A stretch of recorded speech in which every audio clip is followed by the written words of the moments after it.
కేవల పరిశీలన కాదు, పరిశీలనతో కూడిన పరిశోధన. అంటే ఒక రీసెర్చ్ జరుగుతుంది. రీసెర్చ్ అంటే ప్రకృతిలో అంశాలని పరిశోధించి సత్యాన్ని కనుక్కున్నారు విజ్ఞాన శాస్త్రవేత్తలు. తన వ్యక్తిత్వాన్ని పరిశోధించి సత్యాన్ని కనుక్కున్నారు ఋషులు. బయట చేసేది కాదు, తన్నే. ఏదైనా ఒక దాన్ని పరిశోధిస్తున్నాడు అంటే ఒక శాస్త్రవేత్త పైపైన కనిపించే దాన్ని చూసి ఇది ఎందుకు అని ప్రశ్నించుకుని దాని వెనక ఉండేటటువంటి సూత్రాన్ని కనుగొంటాడు. అదేగా ఎక్కడైనా విజ్ఞాన శాస్త్ర పరిశోధన అంటే అదే. అలా చేసినప్పుడు అనేక సిద్ధాంతాలు వచ్చాయి, రకరకాల సిద్ధాంతాలు. సృష్టిని గురించి పరిశోధించిన వారు మనకి 6 స్కూల్స్ ఆఫ్ థాట్ ఉంది, షడ్దర్శనములు అలాగే వచ్చింది. షడ్దర్శనాలలో ఈ వేదాంతము అనేటువంటిది హయ్యెస్ట్ అని చెప్తారు పెద్దలు. అంటే అన్నిటికంటే శ్రేష్టతమము, ఎందుకంటే ఉపనిషత్తులు సూచించింది కూడా అదే. అది అయితే ఈ పరిశోధన చేయడానికి బుద్ధి ఏమవ్వాలి, సుసూక్ష్మం అవ్వాలి, అంతర్ముఖం అవ్వాలి. అంతర్ముఖం అయితేనే సుసూక్ష్మం అవుతుంది. దృశ్యతేతు అగ్రయా బుద్ధ్యా సూక్ష్మయా సూక్ష్మ దర్శిభి. ఈ పరమాత్మ ఎవరి చేత దర్శింపబడతాడు? అగ్రయా బుద్ధ్యా సూక్ష్మయా సూక్ష్మదర్శిభి. బుద్ధి అగ్రముగాను సూక్ష్మముగాను ఉండాలి. అగ్రబుద్ధి సరిపోదు, సూక్ష్మబుద్ధి కూడా కావాలి. అగ్రబుద్ధి అంటే సూక్ష్మబుద్ధి ఏం లేదు. Sharp intellect, subtle intellect. Sharpness అంటే మొనతేలి ఉండటం, సూదిలాగా బ్లేడులాగా అని అర్థం. సటిల్ అంటే సూక్ష్మం. గొడ్డలి బ్లేడు రెండు మొనతేలి ఉండాలి. కర్రలు చీల్చాలంటే గొడ్డలు కూడా బాగా షార్ప్గా ఉండాలి, చీలుతాయి. బ్లేడ్ కూడా సూక్ష్మమై ఉంటుంది. అయితే బ్లేడ్కి దానికి తేడా ఏంటి? షార్ప్నెస్ ఒకటే కానీ ఇదేమో చిన్న చిన్న వాటిని తీసేస్తుంది, అదేమో పెద్ద వాటిని చీలుస్తుంది. అది తేడా. కాబట్టి సూక్ష్మత్వం అవసరం. అవునా? ఎవరు బ్లేడ్తో కర్రలు చీల్చం, గొడ్డలతో గడ్డని గీక్కోరు కదా. అలాగే ఈ బుద్ధి ఏమవ్వాలి? సూక్ష్మం అవ్వాలి, తర్వాత మొనదేలి ఉండాలి. అంటే చొచ్చుకుపోయేది. ఎట్లా చొచ్చుకోవాలి? బయట కాదు, లోపలికి చొచ్చుకోవడానికి సూక్ష్మత్వం కావాలి. అంటే ఇదంతా స్థూలమైన ఉదాహరణలే యాక్చువల్గా. అవునా? ఇప్పుడు ఈ చొచ్చుకుపోవాలంటే ఎట్లా అంటే నేను భౌతికమైన ఉదాహరణలో ఇవ్వాలి వీటికి. సెల్ఫ్ ఆపరేషన్ ఒక రకంగా చేయడం, తనకు తాను చేసుకోవాల్సిందే. ఒక సర్జరీ చేసేటప్పుడు ఒక డాక్టరు ప్రిపేర్ చేస్తాడు. ఎవరిని ప్రిపేర్ చేస్తాడు? అవునా కాదా? దాని దగ్గర ముందు అంతా ఎంత క్లీనింగ్ ఉంటుంది తెలుసండి. మొత్తం అంతా క్లీన్ చేస్తాడు. అపరేటర్స్ ఏవైతే ఉపయోగించుకోవడం మొత్తం క్లీన్ చేస్తాడు. అవునా? ఈ దేహాన్ని కూడా ఏవో ఉంటాయి వాళ్ళ ప్రొసీజర్స్ వాళ్ళకు ఉంటాయి. అలా అన్నీ శుద్ధం చేసిన తర్వాతే చేస్తాడు. భౌతికమైన వాటికే ఇంత ప్రిపరేషన్ ఉంటే ఇది లోపల సెల్ఫ్ సర్జరీ. అవునా? తనకు తానుగా చేయాల్సినటువంటి. బట్ దీనికి క్లెన్లీనెస్ అవసరం లేదా? పరిశుద్ధి. అందుకే కర్మషట్కం, భక్తి షట్కం. కర్మ భక్తి, కర్మయోగం భక్తి యోగం దేనికి? ఇదంతా శుద్ధి కోసమే. ఏ శుద్ధి కావాలి? అంతఃకరణం, బాహ్యకరణములు ఇవన్నీ ఇవే కదా బుర్రలో పోయి కొట్టుకునేది. వాటి ఇది లోపలే ఉంది కానీ బయటికి పోతుంది. లోపల నుండి బయటకంతా తెచ్చుకుంటుంది. ఏది? అంతఃకరణం. అంతే కదా. సో ఇవన్నీ ఉన్నాయి కదా బయట విషయాలకు. సంపర్కం, సంయోగం, దుఃఖ సంయోగం అని చెప్పాడు కదా, ఇవన్నీ ఉన్నాయి. అందుకు నిష్కామ కర్మ ద్వారా, నిష్కామ భక్తి ద్వారా ఈ రెండింటిని చేసుకోవాలి, క్లీన్. అప్పుడు రెడీ ఫర్ సర్జరీ. అప్పుడు దాన్ని తాను పరిశోధించి లోపలికి వెళ్ళడానికి అవకాశం ఉంది. అందుకు ఈ షట్కంలో 4 అధ్యాయం, 1 క్షేత్రజ్ఞం, 2 గుణత్రయ విభాగం, 3 శ్రద్ధాత్రయ విభాగం, 4 దైవాసుర సంపత్ విభాగం. ఈ 4 యోగాలు, 4 విభాగ యోగాలు. అంటే విభజించి ఇది ఇది అని చూపిస్తారు. ఎందుకలా విభజించడం ఇప్పటిదాకా చేయలేదు, ఈ చివరి షట్కంలోనే చేశారు దేవుడు. ఎందుకలా విభజించి చూపించాడు? ఎవరికి వాళ్ళు చూసుకోవడానికి, ఎవరికి వాళ్ళు ఇలా విభజించి ఇలా చూడాలి. ఇలా చూడగలిగితే తప్ప దీంట్లోంచి బయటపడలేరు. ఏదైనా ఒక దాన్ని ఎవరైనా పరిశోధిస్తున్నారు అంటే ఏమవ్వాలి, ముందు దాన్ని అబ్జర్వ్ చేయగలగాలి. అవునా కదా? పరిశోధనలో ఒక భాగం ఏంటి? పరిశీలన. అవునా కదా? పరిశీలన చేయకుండా పరిశోధన చేస్తాడా? Observer. The observer is different from the observed. ఇది గురించి చెప్పేవారు ఇప్పుడు. అవునా? అంటే పరిశీలించేవాడు పరిశీలింపబడేది ఒకటా రెండా? వేరే కదా. ఇది అవసరం. బుద్ధి కొట్టుకుపోకూడదు, అన్నిటికీ పరిశీలించాలి. దేన్ని? తన్ని తానే పరిశీలించడం మొదలు పెట్టాలి. అంటే ఊరికి ఎడాపెడా జీవిత ప్రవాహంలో కొట్టుకుపోవద్దు, ఆగి నిలబడి చెయ్యాలి కదా. ఆ నింపాదితనం కావాలి, అవునా? పరుగులెత్తేవాడు పరిశోధించగలరా, పరిశీలించగలరా చెప్పండి? మనసు వేగమైనప్పుడు చేయలేదు కదా. మనసు నిదానించాలి. మనసు నిదానిస్తే వేగం తగ్గిపోయి స్థిరత్వం సంపాదిస్తేనే ఇది జరుగుతుంది. అవునా? మనసు స్థిరంగా ఉంటేనే దాన్ని వెనుకుంటే బుద్ధి ఏమవుతుంది? దాన్ని చూస్తుంది, పరిశోధిస్తుంది, లోపలికి వెళ్ళగలదు. లేకపోతే ఏమవుతుంది? మనసు అటు ఇటు పోతుంటే బుద్ధి ఏం చేయగలదు? అందుకే మయ్యర్పితమనో బుద్ధి మాటికి చెప్పాడు. మయ్యావేశ్య మనః మయి బుద్ధి నివేశయ ఎందుకు చెప్పాడు? అందుకే అది ప్రాక్టీస్ కావాలి. అది విశ్వరూపోపాసనలో అది. తర్వాతే ఇది అక్షరోపాసన చెప్పాడు కదా. ఏత్పక్షరమనిర్దేశ్యం అవ్యక్తం పర్యుప, అది ఇక్కడ చెప్పాడు. ఆ చేయడానికి కోసమని ఇది మొదలవుతుంది. ఇప్పుడు మొదటి శ్లోకంలోని భగవంతుడు ప్రతి చిన్న పదము ఇక్కడ ముఖ్యమే. ఏ వదిలే, మన సంస్కృత భాష వచ్చు కదా, ఇదం శరీరం అంటే ఈ శరీరం, అదే వదిలే అనుకుంటే కాదు.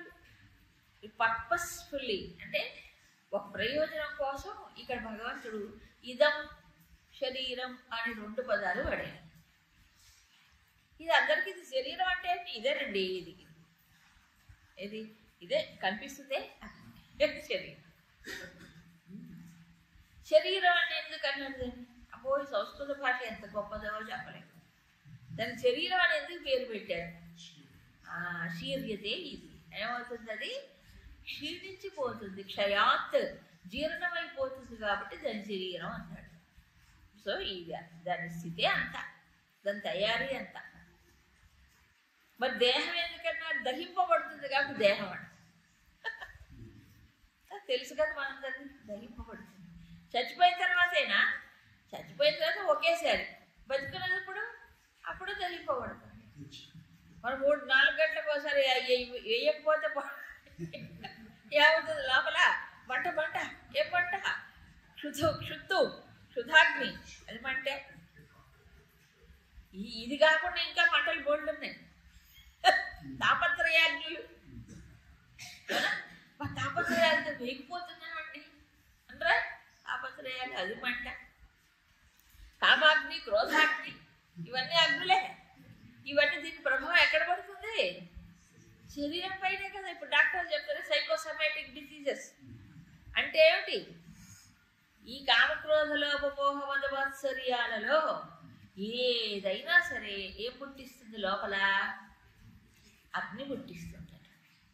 సో వాటి ప్రభావం ఎక్కడ పడుతుంది? శరీరం పైన. అందుకే ఇంటర్లింక్. ఇది శరీరము మనస్సు ఇంటర్లాక్డ్. కాబట్టి ఈ వీటి యొక్క ప్రభావం ఎక్కడ పడుతుంది? శరీరం పైన. అందుకే ఏమవుతుంది? లోపల మంట. అందుకే నాకు ఒళ్ళు మండిపోతుంది. ఇది జనరల్ యూసేజ్, అవునా కాదు? ఎవరైనా ఏమంటారు? ఒళ్ళు మండిపోతుంది. ఏంటి ఒళ్ళు మండటం అంటే? ఒక అగ్ని బయట కనిపిస్తుందా? కనిపించదు. అంటే ఏంటి? ఒళ్ళంతా మండితే ఎంత కోపమో నాకు అంత కోపం వచ్చింది అని అర్థం. మనకు తెలియకుండానే అంటున్నాం మంటకి. అందుకే 3 అగ్నులు ఉన్నాయట. వేమన గారు చెప్తారు.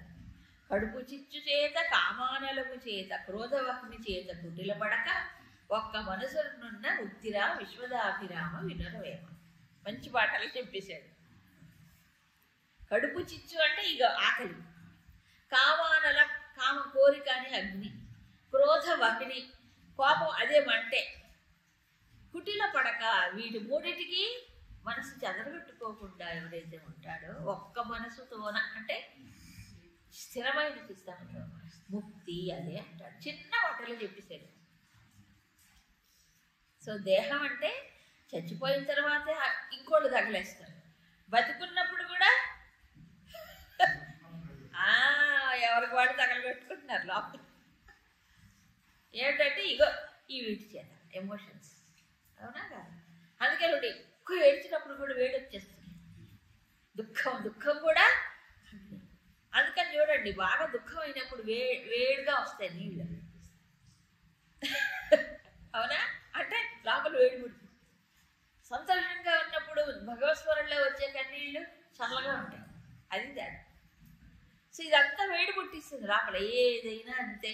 ప్రపంచం గురించిన చింత అయినా అంతే, తన గురించి చింత అయినా అంతే. చింత చింత చింత చింత పోవాలంటే ఏం చేయాలి? చింతనం. అదే తత్వచింతనం,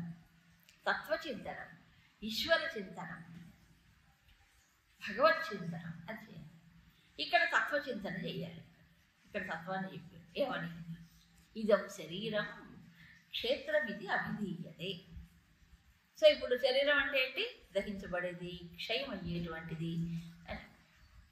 ఎక్కడ భగవంతుడు కొత్త పేరు పెట్టాడు దీనికి. ఉన్న పేరు చాలు. క్షేత్రం అని పేరు పెట్టాడు.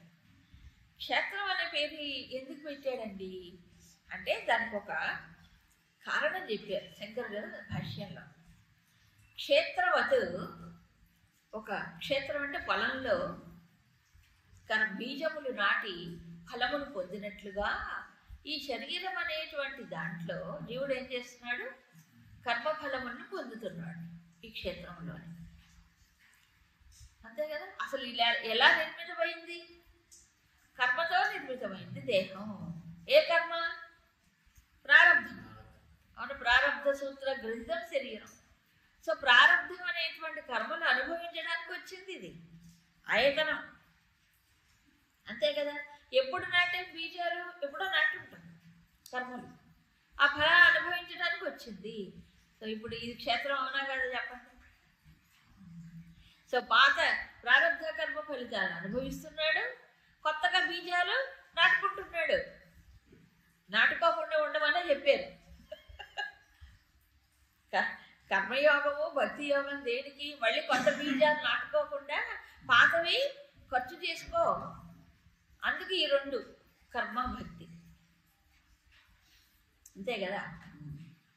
సరే, ఇప్పుడు భగవంతుడు ఇక్కడ మరొక విషయం కూడా చెప్పారు. ఏమనేది? ఇదం శరీరం. ఇదం అని ఇలా సూచించటం ద్వారా వేలు పెట్టి చూపించినట్టుగా ఉంది. మనం ఎప్పుడైనా ఇదం అని దేన్నంట? నాకంటే వేరైనదంతా ఇదం, నేను, అహం. అంతే కదా? మామూలుగా అర్థం. కానీ ఇక్కడ భగవంతుడు అంటే మహాత్ముల యొక్క ఈ ప్రకారం శరీరం అంటే మనకి కనిపించే స్థూల శరీరమే కాదు, కేవలం స్థూల శరీరమే కాదు. ఎందుకని ఇదం ఇదం అని మన మనసును కూడా దృశ్యంగా చూస్తున్నావా లేదా? మనో బుద్ధి చిత్త అహంకారములు దృశ్యమే, ఇంద్రియములు దృశ్యమే, ఈ వాసనలు కూడా దృశ్యమే. మనకు కనిపించవు కానీ వాసన ప్రభావం అంతఃకరణలో తెలిసిపోతుంది. దాన్ని బట్టి 14వ అధ్యాయం అదే విశ్లేషణ. సో ఎక్కడ ఇప్పుడు దేహం మొదలుకొని అహంకారం అవ్యక్తం వరకు అది అవ్యక్తం.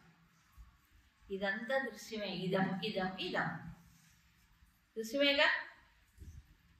నాలో తమస్సు ఉందండి అంటే చూస్తాను మీరు తమస్సుని. రజస్సు వస్తుందండి చూస్తున్నాం. ప్రశాంతంగా ఉందండి చూస్తున్నాం, దృశ్యమే.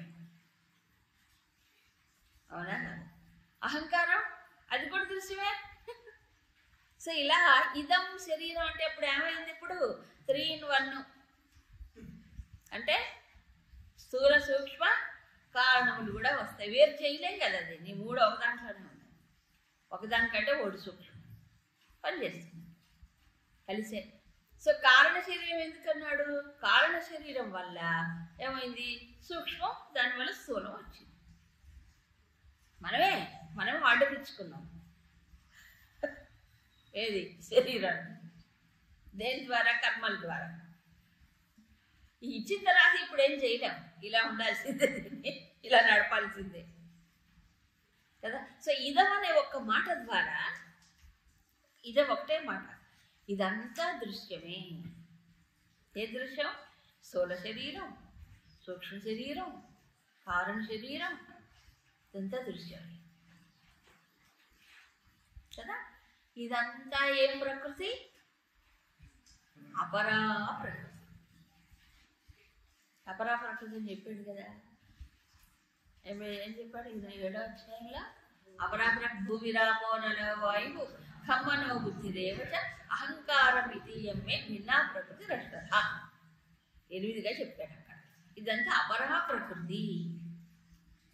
దీనికంటే అన్యమైనది, శ్రేష్టమైనది పరా ప్రకృతి. అది ఎలాగుంది? జీవ చైతన్య రూపంలో ఉన్నది. అంతేనా?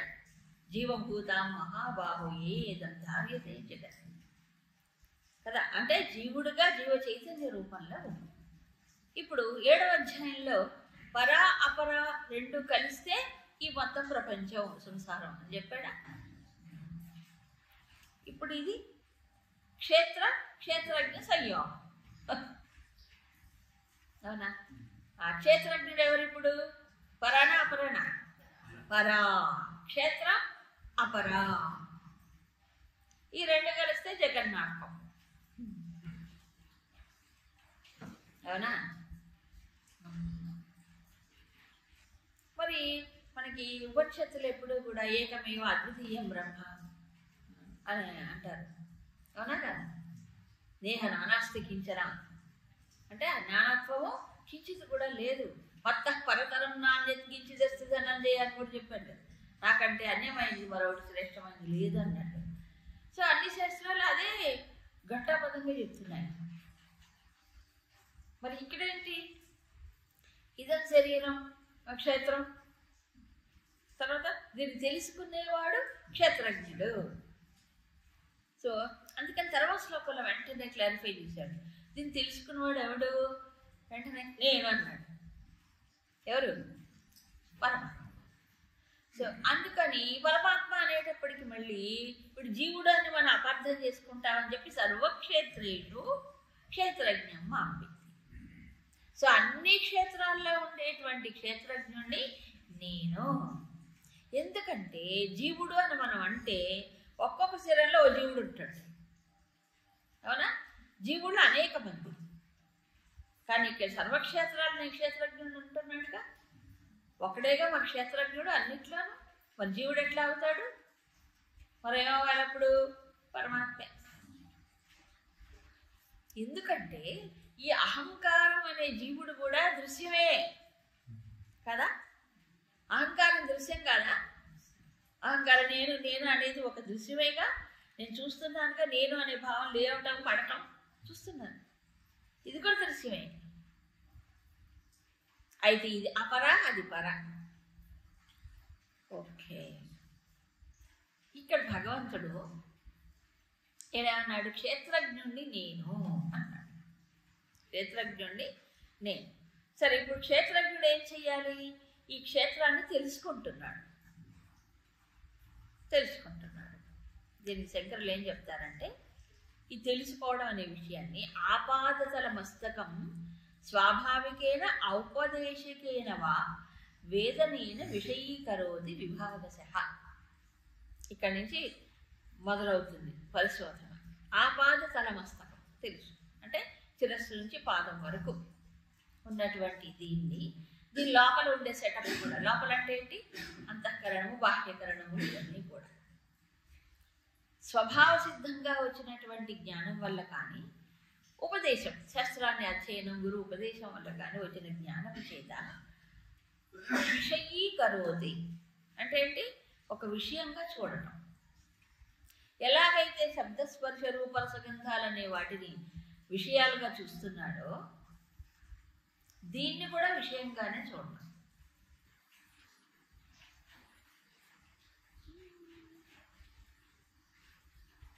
అంతేగా?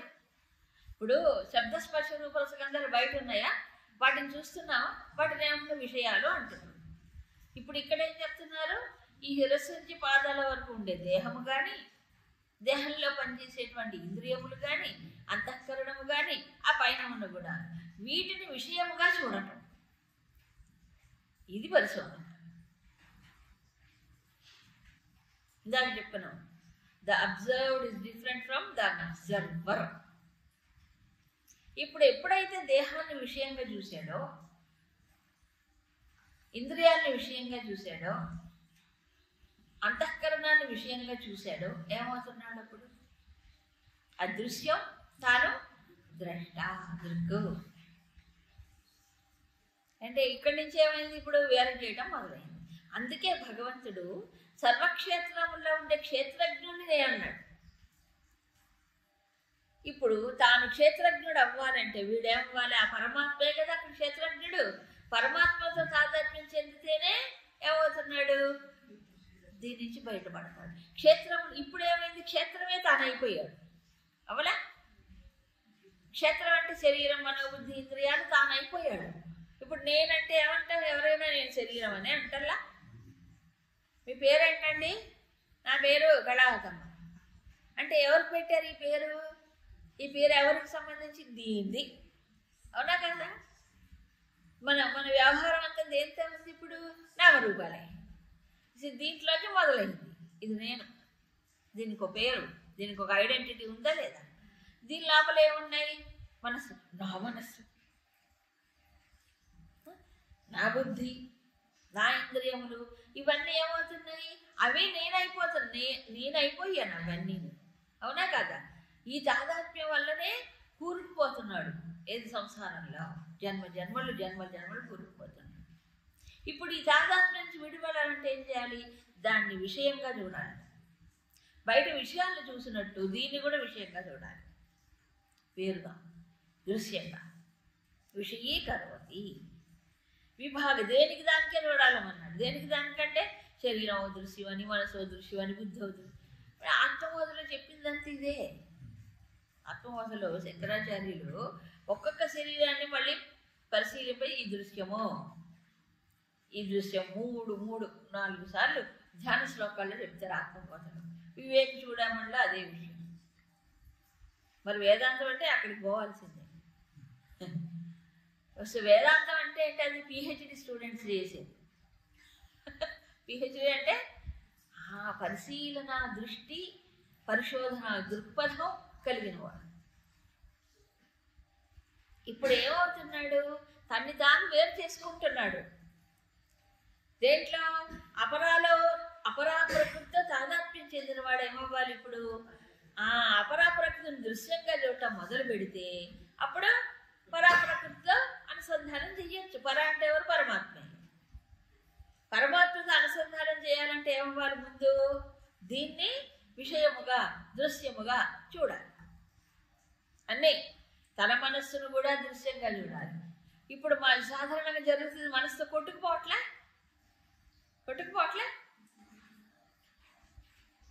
ఈ కొట్టుకుపోవడం మొదలు పెడితే కొట్టుకుపోవడమే అంతే సంగతులు. మరి ధ్యానం ఏం చేస్తారు చెప్పండి? ఇలా కొట్టుకుపోతుంటే కూర్చొని, అవునా? మనసు పోతుంది, దాంతో పాటు వెళ్ళిపోవడమే. బుద్ధి పోతుంది, దాంతో పాటు వెళ్ళిపోవడమే. కొట్టుకుపోకుండా నిలబడమే ఈ అబ్జర్వేషన్. చూడాలి కదా. కాబట్టి అందుకే బుద్ధ్యా ధృతి గృహీతయా అని చెప్పలే ధ్యానాంతం అంటే ఏంటి? బుద్ధి యొక్క ధృతి చేత, సాత్వికమైన ధృతి చేత. ఈ మనసు పోతూ ఉంటే దాన్ని ఏం చేయాలి? తీసుకొచ్చి ఎక్కడ పెట్టాలి? ఆత్మన్యేవ వశం నయ్యేది. ఏంటి? ఆత్మ అక్కడ నిలబడితే ఆత్మ ఇదిగో ఇవన్నీ అదే ఆత్మన్యేవ వశం నయ్యేది అంటే పరమాత్మ ఉన్నాడు ఇక్కడే. ఎక్కడ? ప్రకాశ రూపుడై పరాప్రకృతి రూపంలో ఉన్నాడు, చైతన్య రూపం. కాబట్టి ఇవన్నీ దృశ్యంతో కొట్టుకుపోకుండా ముందు వేరవ్వటం, సాక్షిత్వం, తర్వాత పరమాత్మ స్వరూపంతో తాదాత్మ్యం చెందాలి. ఇదే ధ్యానం అంటే. సో ఎవరు ధ్యానం చేస్తారు ఇప్పుడు? ముందు దాని నుంచి వేరైన వాడు. సో చాలామంది అడుగుతారు ప్రశ్న, ఏం ధ్యానం చేయాలి, ఏం ధ్యానం చేయాలి? ఈ ధ్యానం చేయడానికి ముందు మొదటి 2 ధ్యానాలు కావాలి. కర్మక్షేత్రంలోనే మొదలవ్వాలి, అంతేనా? కర్మ, భక్తి. సో వాటి వల్ల సంసిద్ధుడు అవుతాడు. ఇప్పుడు చూడండి, బయట దృశ్యాలు చూడటం చాలా ఈజీ, వెళ్ళిపోతుంది మనసు, వెళ్ళిపోతుంది. మనసే దృశ్యం అవ్వాలి. మనసును వేరుగా చూడాలి, బుద్ధిని వేరుగా చూడాలి, శరీరాన్ని వేరుగా చూడాలి. ఓకే, మరి అలాగైతే అంతా ఎందుకండి సెటప్? శరీరం, మనసు, బుద్ధి, ఇంద్రియాలు ఎందుకు వచ్చిపడ్డాయి? నువ్వే ఆర్డర్ ఇచ్చుకున్నా వచ్చాయి. ఆర్డర్ అంటే కర్మలు. అయితే ఇక్కడ శరీరం యొక్క ప్రయోజనాన్ని చెప్పారు శంకరులు. వారు చెప్పారు, త్రిగుణాత్మిక ప్రకృతి. ప్రకృతి కార్యమే ఇదంతా. ఏది? శరీరం కూడా 3 గుణాలతో కూడుకున్న ప్రకృతి సర్వకార్యకరణ విషయాకారేణ పరిణత. అంతేగా? త్రిగుణాత్మక ప్రకృతి ఏమైంది? కార్యకరణ విషయాకారేణ పరిణత. అంటే కార్యము అంటే ఈ దేహ వస్తువుల శరీరం, కరణము అంటే అంతఃకరణం, బహిష్కరణం, అంతేనా? ఇంద్రియాలు, మనస్సు. విషయాకారేణ బాహ్య విషయాలు. 3టిగా మారింది ఒకటే ప్రకృతి, త్రిగుణాత్మకమైన ప్రకృతి. ఒప్పుకుంటారా? ఒప్పుకోవాలి. చిన్నప్పుడు తత్వబోధలు చదువుకోలే? 3 గుణాల యొక్క సాత్విక, రాజసిక, తామసిక అంశాల ద్వారా ఈ ఇంద్రియములు, ఈ శరీరం, మనస్సు, బుద్ధి, కారశరీరం అన్ని త్రిగుణాలే. ఒకటి తామస్సు, ఒకటి రజస్సు, ఒకటి సత్వం, అంతే. ఇదంతా ప్రకృతి, త్రిగుణాలు. ఇప్పుడు అదేమైంది? దేహముగా, అంతఃకరణ బాహ్యకరణములుగా, తర్వాత విషయములుగా మారింది. ఏది? ప్రకృతే. ఎందుకు ఇదంతా ఇలా ఈ రూపాన్ని తీసుకుంది? పురుషస్య, ఈ పురుషుడికి భోగ అపవర్గార్థ కర్తవ్యతయ. చాలా స్పష్టంగా ఉంది ఇక్కడ. పురుషుడికి భోగం అంటే కర్మఫలాలు అనుభవించాలి కదా. భోగం అంటే సుఖాలను కాదు, ఇక్కడ కర్మఫలాలు అనుభవించాలి కదా. అనుభవించడానికి ఏం కావాలి? ఒక ఇల్లు కావాలి, పరికరాలు కావాలి. అందుకని భోగాయుధనం ఇల్లు, భోగ సాధనం సూక్ష్మ శరీరం, అంతే కదా. అందుకు వచ్చింది. మరి ఇంకో ప్రయోజనం ఏమిటి? అపవర్గం. అపవర్గం అంటే ఏంటి? మోక్షం. సో మోక్షం సాధించాలన్నా ఇదే సెటప్. ప్రపంచంలో కర్మఫలాలు అనుభవించాలన్నా ఇదే. ఇప్పుడు 2 చేయొచ్చు. ఇవేమో అనుభవించాలి కర్మ ఫలితాలు, వీటి ద్వారానే. తప్పుతుందా? తప్పదు. అయితే అంతటితోనే మనం ఊరుకున్నామని, కర్మ ఫలితాలు అనుభవించి వెళ్ళిపోయామనుకోండి, మళ్ళీ ప్రయోజనం ఏముంది? మానవ శరీరం అన్ని జీవులు అదే పనిచేస్తున్నారు. కర్మ ఫలితాలు అనుభవించడానికైనా వచ్చింది. మరేమిటి? అయం దేహ పరార్థ శంకరులు అంటారు. ఈ దేహం ఎందుకు వచ్చిందట? జీవుడికి ఎందుకు ఇవ్వబడింది? పరమార్థాన్ని అందుకోవడానికి. అది అసలు పర్పస్. అందుకని ఏమన్నారు, భోగ అపవర్గార్థం కర్తవ్యత. ఈ కర్మ ఫలితాన్ని అనుభవిస్తూనే అపవర్గ మోక్షం పొందడానికి ప్రయత్నం చేయడానికి వచ్చిందని శరీరం. సో అందుకని దేహ ఇంద్రియాది ఆకారేణ సంహన్యతే. కాబట్టి ఇది ఏమైంది, దేహము ఇంద్రియములు ఇంకా వీడన్నీ కలిసి ఒక సంఘాతంగా ఏర్పడింది, అసెంబ్లేజ్. ఇవన్నీ కలిసి ఒక చోటుకు వచ్చాయి. విచిత్రమే. ఎందుకంటే పంచభూతాత్మకమైనది ప్రకృతి, పంచతన్మాత్రలు ఇవన్నీ బయట ఉన్నాయి, విషయాలు బయట ఉన్నాయి, గుణాలు ఉన్నాయి. ఇవన్నీ కలిసి ఒక చోటుకి ఎందుకు వచ్చాయి, ఎందుకు అసెంబ్ల్ చేయబడింది? ఇంత కాంప్లికేటెడ్ సాఫిస్టికేటెడ్ ఇన్స్ట్రుమెంట్ ఇది కదా. దీంట్లో ఎన్ని ఉన్నాయండి, ఎన్ని కలిసి నిరంతరం పనిచేస్తున్నాయి. ఆశ్చర్యం, అత్యంత అద్భుతమైనది ఇది ఈ నిర్మాణం. ఎందుకు ఒక చోట పనిచేస్తున్నాయి? రెండు, ఒకటి దేనికి, కర్మఫలాలు అనుభవించడానికి, రెండు మోక్షం పొందడానికి. అన్నీ ఒక చోటుకు వచ్చాయి. ఈ సంఘాతమే శరీరం. ఇది ఎక్కడ చెప్పింది. సో మన పైన కనిపించే ఆకారమే కాదు. ఎందుకు, దీని తర్వాత రాబోయే శ్లోకాల్లో సంఘాతం అంటాడు. సంఘాతం అంటాడు. సో ఇప్పుడు ఏమున్నాయి దీంట్లో, అనేక అంశాలు ఉన్నాయి ఈ శరీరంలో. అసలు శరీరం అవయవములే బోల్డ్, బయట కనిపించేవే బోల్డ్ ఉన్నాయి. దీని లోపల ఇంకా ఉన్నాయి, చాలా ఉన్నాయి కదా. సో ఇదంతా ఏంటి, ఇప్పుడు శరీరమే. శరీరం అంటే ఇప్పుడు మనం ఏం చెప్పుకోవాలి, 3 in 1 చెప్పుకోవాలి. స్థూల సూక్ష్మ కారణములు అన్నీ కలిపి శరీరం. ఎందుకంటే అన్నీ మారుతున్నాయి, అన్నీ మారుతున్నాయి. ఇదం శరీరం అంటే ఇప్పుడు ఇదంతా దృశ్యమేగా, దృశ్యంగా చూస్తున్నాక. అంటే ఏ దృశ్యం ఇప్పుడు, భౌతిక శరీరము దృశ్యమే, ఇంద్రియములు దృశ్యమే, మనస్సు దృశ్యమే, బుద్ధి దృశ్యమే, అని దృశ్యాలు. నాకు భలే ఐడియా వచ్చిందండి. ఐడియా ఎలా వచ్చింది,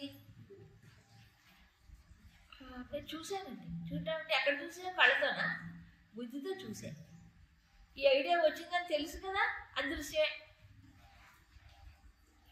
చాలా బాధగా ఉందంట. ఎక్కడుంది బాధ, మనసులో. బాధ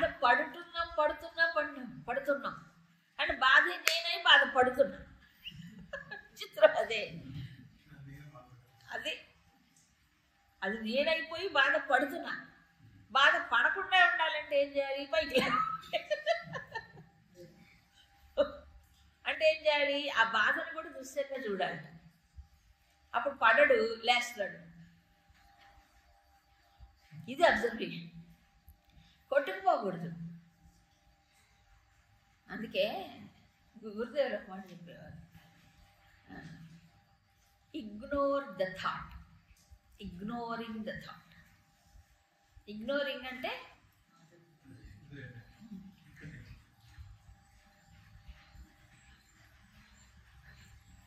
మనకు 9వ అధ్యాయంలో ఒక మాట చెప్పాడండి. అక్కడే ఇది అర్థం అవుతుంది అసలు. ఏమంటే ఇవన్నీ కూడా నాలో ఉన్నాయి, నేను వాటిలో లేను. అది మెడిటేషన్. 9వ అధ్యాయం చాలా చెప్పాడు. అంటే ఇవన్నీ నాలో ఉన్నాయి. దేవుడు ఏమన్నాడు అక్కడ, ఇవన్నీ ఏవన్నీ, ఈ మొత్తం కనిపించేవన్నీ కూడా ఎక్కడోనే నాలో ఉన్నాయి, నేను వాటిల్లో లేను. అంటే ఎవరు లేరు వాటిల్లో, ఇవన్నీ దృశ్యమే. పరమాత్మ ఎవరు, ప్రకాశం, కేవల ప్రకాశం, కేవల చైతన్యం. అవునా, ప్రకాశం వెలిగిస్తుంది కానీ దృశ్యంలో భాగం కాదు కదా. అవునా. ఇప్పుడు చూడండి, రెండు ఉన్నాయి ఇక్కడే. ఏమున్నాయి, పరా అపరా, క్షేత్ర క్షేత్రజ్ఞ, రెండు ఉన్నాయి. ఇప్పుడు ప్రాబ్లం ఏమిటి, క్షేత్రం తానైపోయాడు, అపరా ప్రకృతితో తాదాత్మ్యం చెందటం వల్ల అన్నీ అంటుకుంటున్నాయి, చుట్టుకుంటున్నాయి. ఇప్పుడు ఏమిటి, ఇది అపరా ఇది పరా అని వేరు చేసినప్పుడు, అవునా, ఇది క్షేత్రము నేను క్షేత్రజ్ఞుణ్ణి అని భావించినప్పుడు ఏమవుతున్నాడు, వేరవుతున్నాడు. వేరైతే ప్రాబ్లం ఏంటి, క్షేత్రంలో ఏం మార్పులు వస్తాయి నీకేంటట, అవునా కదా. ఇప్పుడు క్షేత్రమే తానే తాదాత్మ్యం చెందడం వల్ల ఇరుక్కుంటున్నాడు బంధంలో. బయటపడాలంటే మార్గం ఏంటి? క్షేత్రం నుంచి వేరవ్వాలి. ఈ క్షేత్రాన్ని తెలుసుకునేవాడు ఎవరు? వేరుగా ఉండి పరమాత్మ. అవునా? పరమాత్మ నేనే క్షేత్రజ్ఞుని అన్నాను. ఇప్పుడు నేనేమనుకుంటున్నా? నేను క్షేత్రజ్ఞుని అనుకోలే, ఏమనుకుంటున్నా? క్షేత్రం అనుకుంటున్నా. అక్కడ బంధం వచ్చింది, ప్రాబ్లం అయింది. ఇప్పుడు ఏం చేయాలి? ఇందాక నేను చెప్పుకున్నావు ముండకోపనిషత్తులో. ఇప్పుడు ఏం చేస్తున్నాడు? కింద ఉన్న పక్షి కాయలు అసలు తూ తూ తూ తూ అని ఎడుతున్నాడు. ఆ పైన పక్షి ఏం చేస్తుంది? సాక్షిగా చూస్తుంది. అందుకే ఏ క్షేత్రం విద్య క్షేత్రజ్ఞుడు ఎవరు? వ్యక్తి తెలుసుకునేవాడు, చూసేవాడు. చూసేవాడే తెలుసుకునేవాడు. చూసేవాడికి ఏమైంది? చేసేవాడికి కదా అన్ని చుట్టుకుంటాయి, చూసేవాడికి చుట్టుకోవు కదా. అవునా? పరమాత్మ ఏం చేస్తున్నాడు? క్షేత్రజ్ఞుడిగా అన్ని చూస్తున్నాడు, అంతే సాక్షిగా చూస్తున్నాడు, ప్రకాశం. వీడేం చేస్తున్నాడు? చేస్తున్నాడు. కర్తృత్వ, భోక్తృత్వ, జ్ఞాతృత్వ, నేతృత్వ, వీడన్నిట్లో నేనే కొట్టుకుంటున్నాడు కదా. సో ఇప్పుడు ఎందుకు వేరు చెయ్యాలి? ఎందుకు వేరు చేయాలి? ఇరుక్కుపోయాడు, క్షేత్రం తాను అనుకుంటున్నాడు. రాంగ్ ఐడెంటిఫికేషన్ ఒక రకంగా చెప్పాలంటే. దీని నుంచి వేరయ్యి క్షేత్రజ్ఞుడైన పరమాత్మ ఎవరైతే ఉన్నాడో ఆయన అన్ని దాంట్లో ఒకటే. సో ఇప్పుడు ఆ పరమాత్మ అన్ని క్షేత్రాల్లో ఒకటే అని గుర్తించటం ఫస్ట్, వేరుగా ఉండి. రెండు, పరమాత్మతో తాదాత్మ్యం చెందడం, అది ధ్యానం. ఇది జ్ఞానపరమైనటువంటి దృష్టి. అవునా కాదా?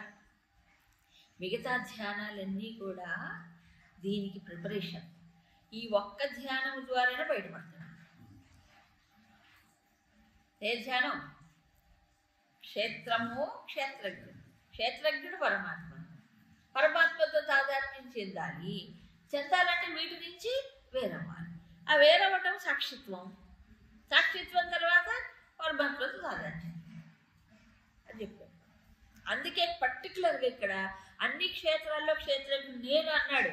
లేకపోతే ఇంతమంది జీవులు క్షేత్రజ్ఞులు అవుతారా? కాదుగా. అయితే ఇంకో విషయం, ఇప్పుడు రెండవ శ్లోకంలో క్షేత్రజ్ఞం చ అపి మాం విద్ధి అన్నాడు. ఈ చా చా చా చా చాలా ముఖ్యమైనది. ఒక అక్షరమే, ఏకాక్షరం చా. ఈ పురోహిత వర్గంలో వాళ్ళకి టీలు కాఫీలు కావాలంటే ఏమడుగుతారు తెలుసా? ఏకాక్షరం, ద్వ్యక్షరం కావాలి, ఏకాక్షరం కావాలని అడుగుతారు. ఈ కోడ్ లాంగ్వేజ్. టీ కాఫీ అని అడిగితే బాగుండదు కాబట్టి మాకు ఏకాక్షరం కావాలి, ద్వ్యక్షరం కావాలంట. ఈ చా అనేది ఒక అక్షరమే కానీ చాలా పవర్ఫుల్ అండి. దీంట్లో బోల్డ్ కలిసి ఉంటాయి. కలిసి ఉంటాయి. ఏం కలిసి ఉన్నాయి దీంట్లో? క్షేత్రజ్ఞంచ అపి మాం విద్ధి. ఇందాకేమన్నారు? సర్వక్షేత్రేషు క్షేత్రజ్ఞం మాం విద్ధి. ఇక్కడ క్షేత్రజ్ఞంచ అపి అంటే ఏంటి?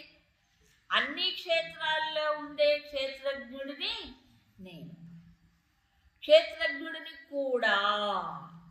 ఇక్కడ ఒక పదం కూడా అంటే ఏంటి? క్షేత్రజ్ఞుని కూడా నేనే అంటే ఏమిటి అర్థం? కూడా అనే పదం ఎప్పుడు వాడతారు? నిశ్చయాత్మకం. ఇంతకు ముందుది నేనే, ఇది కూడా నేనే. ఇంతకు ముందు దాన్ని కలుపుకోవడానికి కూడా అంటాం. అవునా? నేను అడ్రస్ వెళ్ళండి, నాతో కూడా వాడు కూడా వచ్చాడండి అంటావా? కూడా అంటే అక్కడ వాడు కూడా నాతో వచ్చాడు, నేను ఒక్కడనే కాదు. అవునా కదా? అంటే ఇంకో దాన్ని కలుపుకుంటేనే కూడా, లేకపోతే కూడా అనే పదం వాడదు. అవునా? ఇప్పుడు భగవంతుడు ఏమన్నాడు? క్షేత్రజ్ఞంచ అపి చ అపి, రెండు పదాలు వాడాడు. అంటే క్షేత్రజ్ఞుణ్ణి కూడా నేనే అయి ఉన్నాను, నేనే అయి ఉన్నాను. క్షేత్రజ్ఞుణ్ణి కూడా అంటే దీని అర్థం ఏంటి? క్షేత్రం కూడా నేనే. క్షేత్రజ్ఞుడా నేను, క్షేత్రజ్ఞుడికి నేను. ఓ ఇది ప్రాబ్లం ఏంటండి? ఆయనకే ప్రాబ్లం లేదు, మనకే ప్రాబ్లం. ఆయనకేం లేదు, రెండు ఆయనే. ప్రాబ్లం ఎవడికి? జీవుడికి. జీవుడు ఏమనుకుంటున్నాడు? క్షేత్రమే తాను అనుకుంటున్నాడు, క్షేత్రజ్ఞుడు విస్మరించాడు. రెండూ కూడా పరమాత్మే అనుకుంటే అసలు ఇబ్బందే లేదు. ఇబ్బంది ఏముంది? క్షేత్రము పరమాత్మే, క్షేత్రజ్ఞుడు పరమాత్మే అనుకుంటే నీవు లేవు, అక్కడ పరమాత్మే ఉంటాడు, ప్రాబ్లం లేదు. కానీ ఇప్పుడు జీవుడికి ఉండే ప్రాబ్లం ఏంటి? క్షేత్రం తాను అనుకుంటున్నాడు, క్షేత్రజ్ఞుడు అసలు పూర్తిగా మరుగైపోయింది. అవునా కదా? సో అందుకు భగవంతుడు అందుకే మళ్ళీ వెంటనే క్షేత్రజ్ఞయో జ్ఞానం యత్ తజ్ఞానం మమ మతం. అంటే క్షేత్రజ్ఞుల గురించిన జ్ఞానం ఏదైతే ఉందో సంపూర్ణం, అది నిజమైన జ్ఞానం. అంటే ఏంటి దీని అర్థం? ఇప్పుడు క్షేత్రము తానే, క్షేత్రజ్ఞుడు తానే అని తెలుసుకున్నప్పుడు అది నిజమైన జ్ఞానం.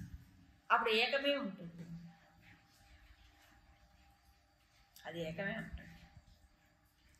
అప్పుడు ఏకమేవ అద్వితీయం బ్రహ్మ. మరి రెండు తానే కదా. మరి ఇది ఇప్పుడు తేడా ఏంటి? అందుకే 7వ అధ్యాయంలో ఇది నాకు 2 ప్రకృతులే అన్నాడు. ఏమన్నా? 2 ప్రకృతులు నాకున్నాయి. ఏం ప్రకృతులు? అపరా ప్రకృతి, పరా. 2 నావే అన్నాడు అక్కడ కూడా. ఒకటి నీది, ఒకటి నాదని చెప్పలే. అవునా? అపరా ప్రకృతి నేనే, పరా ప్రకృతి నేనే, 2 నావే. అలా 2 పరమాత్మే అనుకుంటే ఇబ్బందిలే. అలాగే క్షేత్రజ్ఞుడు 2 పరమాత్మ అనుకుంటే ప్రాబ్లం లేదు. మనం ఏమనుకుంటా? ఒకటే నేను అనుకుంటున్నా. ఆ పరమాత్మ ఎక్కడో ఉన్నాడు, ఎక్కడో అనుకుంటున్నాం కదా. ఎక్కడో మబ్బుల్లో, ఎక్కడో వైకుంఠంలో, ఏ కైలాసంలో ఎక్కడో ఉన్నాడు అనుకుంటున్నాం కదా. కాబట్టి వైకుంఠం పోవాలంటే వైకుంఠం ద్వారంలో వెళ్ళిపోతారు కదా, దూరిపోతాడు. ఎక్కడికి పోని అవసరం లేదు. అంటే జ్ఞానం ఉంటే, ఆ జ్ఞానం వచ్చేదాకా ఏవో నమ్మకాలు ఉంటాయి, చేసుకోవాలంటే. అందుకని 2 పరమాత్మ, పరా అపరా, క్షేత్రజ్ఞం 2 తానైనప్పుడు నేను లేనుగా, అక్కడ నేను లేనుగా. సో ఇది అహంకారం అపరే, మనసు బుద్ధి ఇంద్రియాలు శరీరం విషయాలన్నీ అపరానే. అందుకే శంకర్లు ఇక్కడ కార్యకరణ విషయాకారేణ పరిణత అన్నారు. ఏది? ప్రకృతి. అపరా అది అంత. ఇప్పుడు అద్వైతం అంటే ఏంటి? ఇప్పుడు ఒకటే, 2 లేవు. చూసేది చూడబడేది 2 వేరుగా చూడటం కాదు. సో అబ్సల్యూట్ దృష్టిలో, పరమాత్మ దృష్టిలో చూసినప్పుడు చూసేది చూడబడేది అనేది లేదు, ఒకటే. ఈ జీవుడు తాను వేరనుకుంటున్నాడు కాబట్టి అపరాతో తాదాత్మ్యం చెందటం వల్ల ఇది వేరనుకుంటున్నాడు. ఇప్పుడు దాని సొల్యూషన్ ఏంటి? దానికి సమస్యకి పరిష్కారం ఏమిటి? అప్పుడు ఈ అపరాని ఇదం పరిశీలనగా వేరుగా చూడాలి. దీంతో ఇరుక్కుపోయాడు కాబట్టి దీని నుంచి వేరవ్వాలి. వేరయ్యి పరమాత్మతో తాదాత్మ్యం చెందినప్పుడు ఆ స్టాండర్డ్లో చూస్తే ఏ చూడబడేది చూసేది లేనే లేదు, ఒకటే. అందుకు మీరు 9వ అధ్యాయంలో చూడండి, ఏమన్నాడు భగవంతుడు ముందు? 9వ అధ్యాయంలో 3-4 శ్లోకాలు. మయా తదమిదం సర్వం జగద్ అవ్యక్తమూర్తిన మత్స్థాని సర్వభూతాని నచాహం తేషు అవస్థిత. ఇదంతా నేనే వ్యాపించి ఉన్నాను కదా, ఇవన్నీ నాలో ఉన్నాయి, వీళ్ళందరూ నేను వాటిల్లో లేను. వెంటనే గుక్క తిప్పుకోకుండా నచమత్స్థాని భూతాని పశ్చిమే యోగ వైశ్యం. తర్వాత భూత భృత్ భూతస్థ భవాత్మ భూత భావన. నచమత్స్థాని భూతాన్ని నాలో లేవు, నేను వాటిలో లేను. నాలో లేవు, నేను వాటిలో లేను, 2 చెప్పాడు. వామ్మో ఇన్ని అబద్ధాల స్వామి, ఇప్పుడే ఇటు తిరిగే మాట ఇటు తిరిగో మాట చెప్తావేంటి?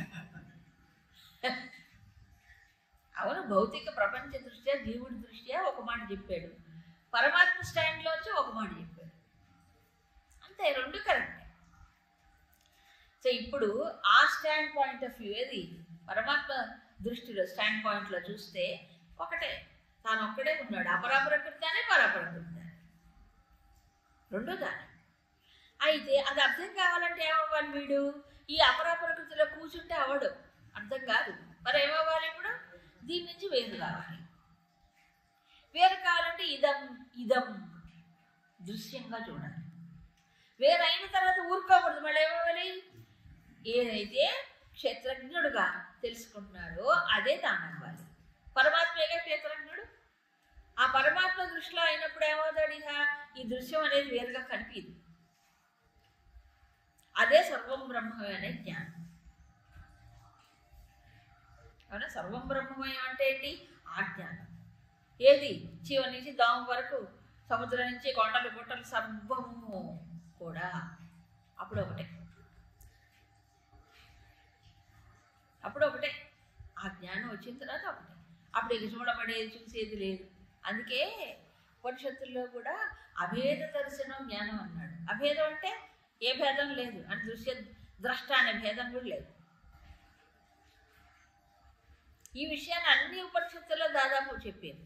ఒకటే విషయం, భేదాన్ని చూడకుండా, చూడబడేది చూసేది వేరు కాకుండా, జ్ఞాన జ్ఞేయ అభావం, జ్ఞాన జ్ఞేయ అభేదం, అభేదభావం, అదే శ్రీచక్ర పూజ అంటాడు. అక్కడ కూడా చెప్పింది ఇదే. సో నిజమైన పూజ ఏంటట, ఈ జ్ఞాన జ్ఞేయ అభేదం, చూడబడేది చూసేది, చూసేవాడు, ఈ జ్ఞానం, ఈ మూడు ఒకటే అనేటువంటిది నిజమైన శ్రీచక్ర పూజ. శ్రీచక్ర పూజ అంటే భౌతికంగా ఒకటి, అదొక కర్మ తంతు, అది మనసు ఏకాగ్రత కోసం చేసుకుంటారు. బట్ ఇదేమిటి,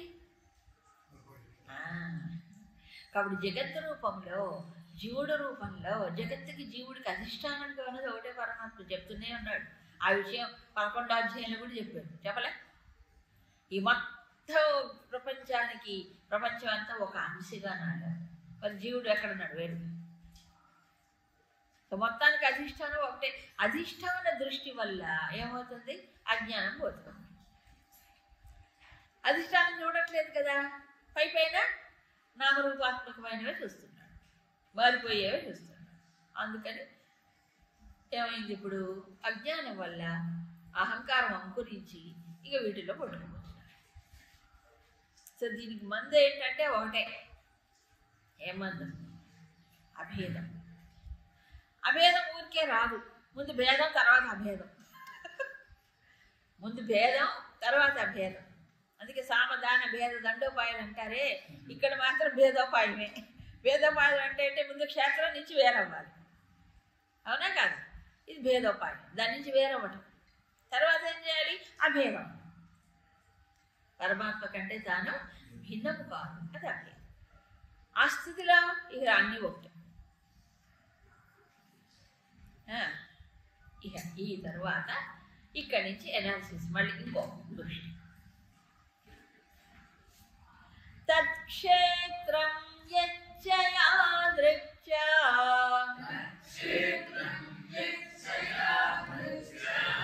యద్వికారి యతశ్చ యత్ సజయో యత్ ప్రభావశ్చ తత్సమాసేన మే శృణు.